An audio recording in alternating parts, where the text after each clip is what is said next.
Jan, thanks for taking time out of your busy schedule. I was hoping you could help us understand the concept of fallacies.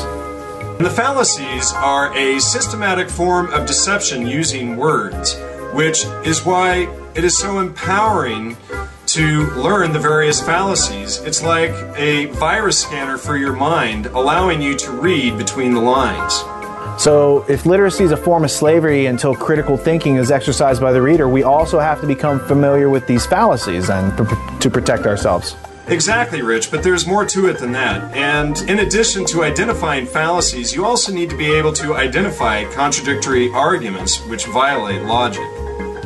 Now that we're aware of fallacies, it's all about learning how to spot them when it's revealed to you through corporate media, meant to change your behavior using less than factual means.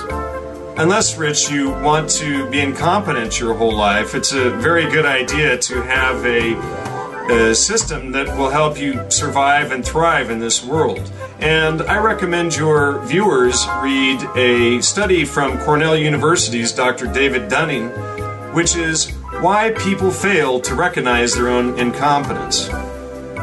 Really? That sounds interesting. And it's probably a good idea to start to learn to recognize our own incompetence and how to learn for ourselves beyond that point. Jan, could you explain to me the different forms of self-learning, namely the autodidactic and the autodialectic learning processes? Well, autodidactic is teaching yourself, and autodialectic is asking the right questions to learn things yourself. So we've all got some learning to do in order to perform intellectual self-defense, including getting familiar with this list of fallacies to protect ourselves. Well, lastly, now that we're aware of the fallacies and the different types of learning that are out there, we need to reignite our curiosity and thus our self-learning patterns.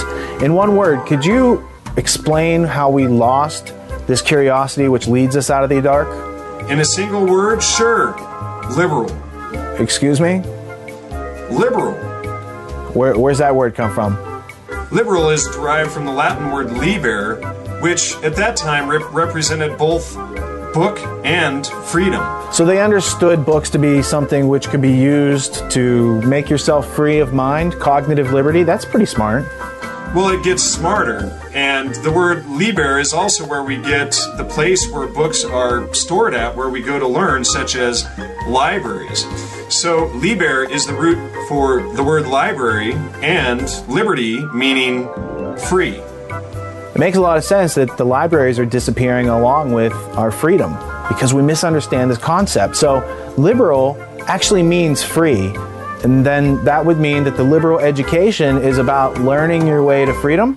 Not only does the word liberal mean free, but it means worthy of a free man, free from restraint, free in speech and action, free from narrow prejudice, open-minded, candid, free from bigotry, open to the reception of new ideas or proposals of reform.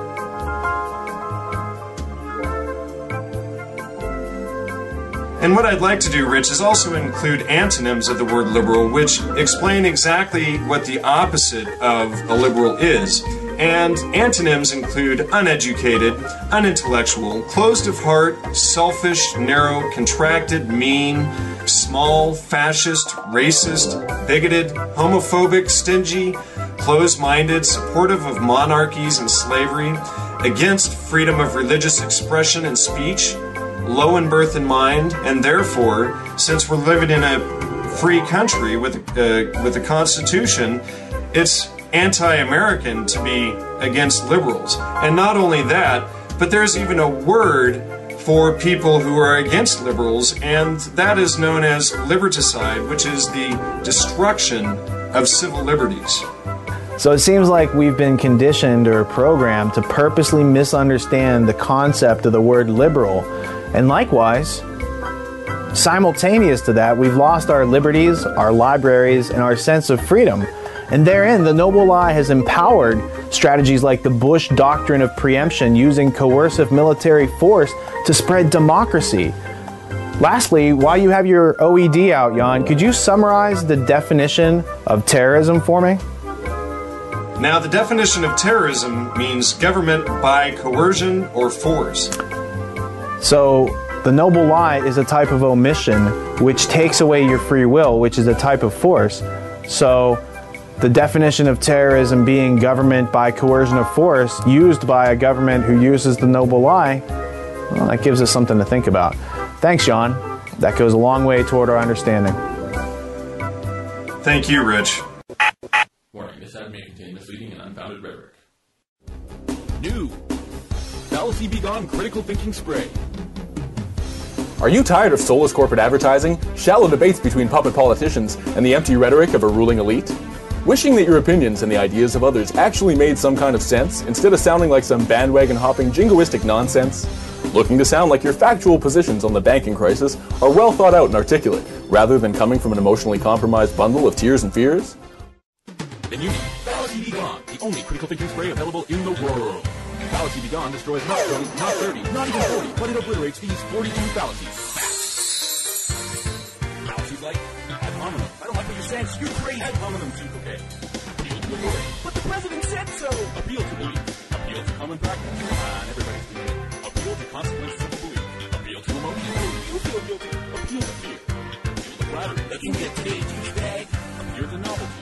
Appeal to pity. But please, my 7 million bonus. Appeal to popularity. Appeal to ridicule. Just another conspiracy theorist. Appeal to spite. Appeal to the pity. Bandwagon. Issue the nuts. Going all the way to stand the trouble. Any question? Questionable cause. You're clumsy because I cursed you. As nothing. Burden of proof. You can be wrong. So I'm right. Stand for ad hominem. Opposition. Cat. Colorless atoms. Must be colorless. Confusing cause and effect. False dilemma. You are equally thus or emotional purists. Division. Gambler fallacy. Genetic fallacy. Those Asians are so good at math. Ignoring a common cause. Middle ground. By association. Muslim. You mean terrorist. Misleading victims. Here's the generalization. Terrorists. You mean Muslim. Poisoning the well. Look at that. Your mother was a hamster and your father smelled it. Post hoc. Red herring. Hey, did you see that wild goose run through that smoke screen? Relativist fallacy.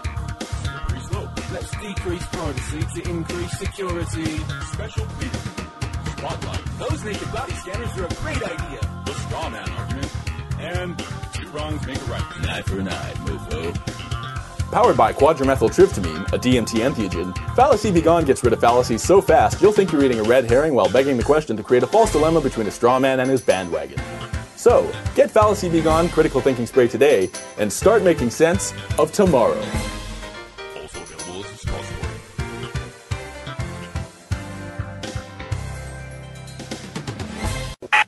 Nicholas Negroponte, welcome. Let's start with books. Yes. I really like books. I like the weight, the feel, I like to read them, I like to write them. You say the physical book is gone. It will be in 5 years. In 5 years? Yes. What makes you so confident? Because the physical medium cannot be distributed to enough people. Think of the fact that it's worked pretty well for 500 years. But for a very limited number of people. When you go to Africa and let's say 500,000 people want books, you can't send the physical thing. When we ship with our laptop books to a village, we put 100 books on a laptop, but we also send 100 laptops in, each with 100 different books. So that village now has 10,000 books. This is an African village without electricity. For those of you playing at home, you'll see that Nicholas Negroponte was educated at Le Rosey, the School of Kings. The Greek city-states called polis were republics. Differences in wealth among their citizens were relatively small.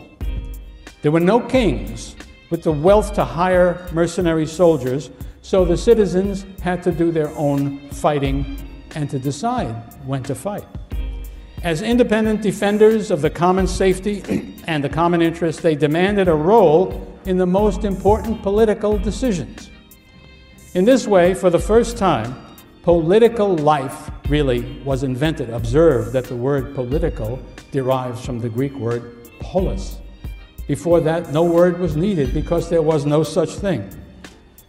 This political life came to be shared by a relatively large portion of the people, and participation in political life was highly valued by the Greeks.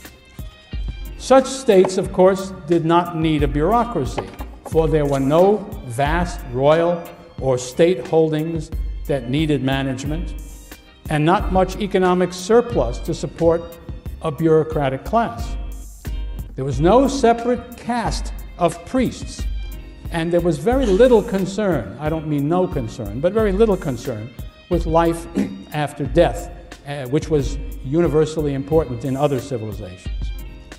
In this varied, dynamic, secular, and remarkably free context, there arose for the first time a speculative natural philosophy based on observation and reason, the root of modern natural science and philosophy, free to investigate or to ignore divinity.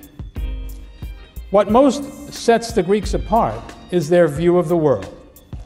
Where other peoples have seen sameness and continuity, the Greeks and the heirs of their way of thinking have tended to notice disjunctions and to make distinctions. The Greek way of looking at things requires a change from the characteristic way of knowing things before the Greeks, that is to say, the use of faith, poetry, and intuition, and instead, increasingly the Greeks focused on a reliance on reason. Reason permits a continuing rational inquiry into the nature of reality. Unlike mystical insights, scientific theories cannot be arrived at by meditation alone, but require accurate observation of the world and reasoning of a kind that other human beings can criticize, analyze, modify, and correct. The adoption of this way of thinking was the beginning of the liberation and enthronement of reason, to whose searching examination the Greeks thereafter exposed everything they perceived, natural, human, and divine.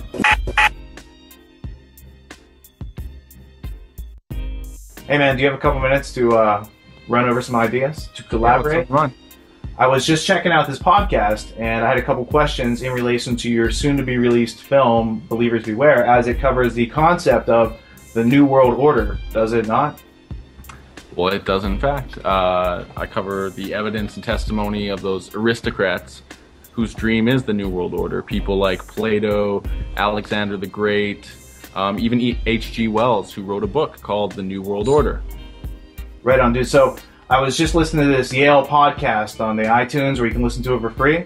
And this guy named Donald Kagan pops into my head. He's the guy teaching the class. I'm like, I think I've heard of him before. So I find this book on my shelf in front of me. It's been sitting here for months. And it's called Of Paradise and Power, America and Europe in the New World Order by this guy named Robert Kagan.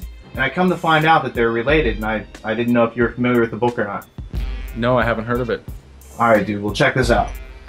There's this guy called Donald Kagan. He teaches at Yale, Aspen Institute. He's affiliated with, he got his degree from Cornell. He's got two kids. His kid, Frederick, is a character who also is affiliated with the Aspen Institute, the American Enterprise Institute. He likes to play war games. He teaches at West Point, and he teaches at Yale. Now, he has another brother named Robert, who's the author of this book. And these guys are all related with Council on Foreign Relations. Robert gets money from the Carnegie Endowment for international peace. He works for the Washington Post Company sometimes, writes for the New Republic. And these guys are all fans of a guy named Leo Strauss. And the Kagan family was one of the founding families associated with neoconservatives. They are all originators of the Project for a New American Century, which has Straussian origins in its ideology. So that's pretty interesting. What is it about Straussian ideology then that you find interesting when we click on Leo Strauss's name? And you're looking at the Brain Online, right? So if I just made these changes over here and added it, then you can see the notes under Leo Strauss, right? Yeah. So under Leo Strauss, we've got him connected to the New School for Social Research. We've got him connected to Robert Maynard Hutchins and the Great Books of the Western World. And we've got him connected to something called the Noble Lie.